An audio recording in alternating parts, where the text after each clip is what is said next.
मैंने ये बताया कि अगर आपको भाजपा को हराना है तो कम से कम इन 4 जो उनकी मजबूत किले के द्वार हैं, इसमें 3 को आपको तोड़ना पड़ेगा। हमको बिहार की जनता को जिताना है, हमको भाजपा को नहीं हराना, हमको बिहार की जनता को हराना है। हम लोगों ने यूपीए का भी सरकार देखा और 10 साल का एनडीए का भी सरकार देखा।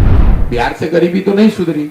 आपने 40 वर्ष कांग्रेस का भी राज देखा, भाजपा नीतीश का भी राज देखा, नीतीश और लालू का भी राज देख रहे हैं। नमस्कार, आप देख रहे हैं एक न्यूज 24 और मैं हूं आपके साथ श्वेता मिश्रा। जन स्वराज के सूत्रधार प्रशांत किशोर का साफ तौर पर कहना है कि बीजेपी इसलिए जीतती है क्योंकि बीजेपी के पास 4 प्रमुख ताकत है जिसकी वजह से वो अक्सर जीतती रहती है। वहीं उनका ये भी कहना है कि अगर आप लोगों को बीजेपी को हराना है तो उनमें से 4 ताकत को नहीं बल्कि 3 ताकत को तोड़ दीजिए, जिसके बाद आप बीजेपी को हरा सकते हैं।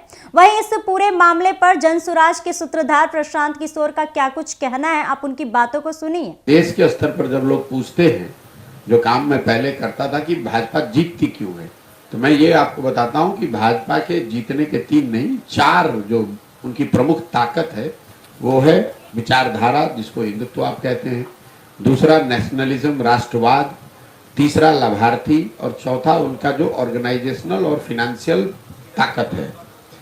मैंने ये बताया कि अगर आपको भाजपा को हराना है तो किसी को भी, किसी दल को या किसी कोalition को, गठबंधन को, किसी नेता को, तो कम से कम इन 4 जो उनकी मजबूत किले के द्वार हैं, इसमें 3 को आपको तोड़ना पड़ेगा। मेरे भाई, आप बात सुनने से आप सवाल किए नहीं और जंप कर रहे हैं।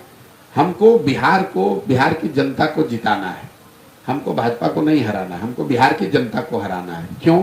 यहाँ भाजपा जीती भी है, हारी भी है, बिहार की जनता की स्थिति तो नहीं बदली। यहाँ पर लालू नीतीश जीते भी हैं, हारे भी हैं, कांग्रेस जीती भी है, हारी भी है। हम लोगों ने यूपीए का भी सरकार देखा और 10 साल का एनडीए का भी सरकार देखा। बिहार से पलायन तो नहीं रुका, बिहार से गरीबी तो नहीं सुधरी।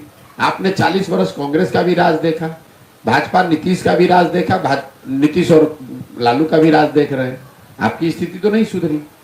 तो जब तक आप उस समस्या के मूल को नहीं समझिएगा, जड़ को नहीं सुधारिएगा, जड़ में लालू नीतीश भाजपा नहीं है, जड़ में यहाँ के लोगों की वो प्रवृत्ति है कि जहाँ आप 5 वर्ष अपनी समस्याओं से जूझते हैं, रोते हैं, गाते हैं, गाना गाते हैं, परेशान रहते हैं, लेकिन जिस दिन वोट देने जाते हैं तो उन सारी समस्याओं को भूलकर जात पर, धर्म पर, लालू के डर से भाजपा को, भाजपा के डर से लालू को वोट करते हैं। इसीलिए आपकी समस्या सुलझती नहीं है। तो जैसा कि जन स्वराज के सूत्रधार प्रशांत किशोर का साफ तौर पर कहना है कि जिस दिन आप लोग वोट डालने के लिए जाते हैं उस दिन आप धर्म जाति के नाम पर नहीं बल्कि न लालू के डर से भाजपा को और भाजपा के डर से लालू को वोट मत दीजिए। अगर आप लोग ऐसे ही देते रहेंगे तो ये सारी चीजें इसी तरह से सुलझती नहीं रहेगी और भी बिगड़ती जाएगी। बाकी उनका ये भी कहना है कि बिहार में कभी भाजपा जीतती है तो कभी कांग्रेस जीतती है, लेकिन अगर आप लोगों को भाजपा को हराना है तो उनके 4 प्रमुख ताकत में से 3 ताकत को तोड़ना पड़ेगा। फिलहाल इस खबर में बस इतना ही। ऐसे ही तमाम खबरों के लिए बने रहे हमारे साथ और देखते रहे एक न्यूज 24। अगर आप ये वीडियो हमारे फेसबुक पेज पर देख रहे हैं तो हमारे पेज को फॉलो कीजिए और अगर यही वीडियो हमारे यूट्यूब चैनल पर देख रहे हैं तो हमारे चैनल को सब्सक्राइब कीजिए। धन्यवाद।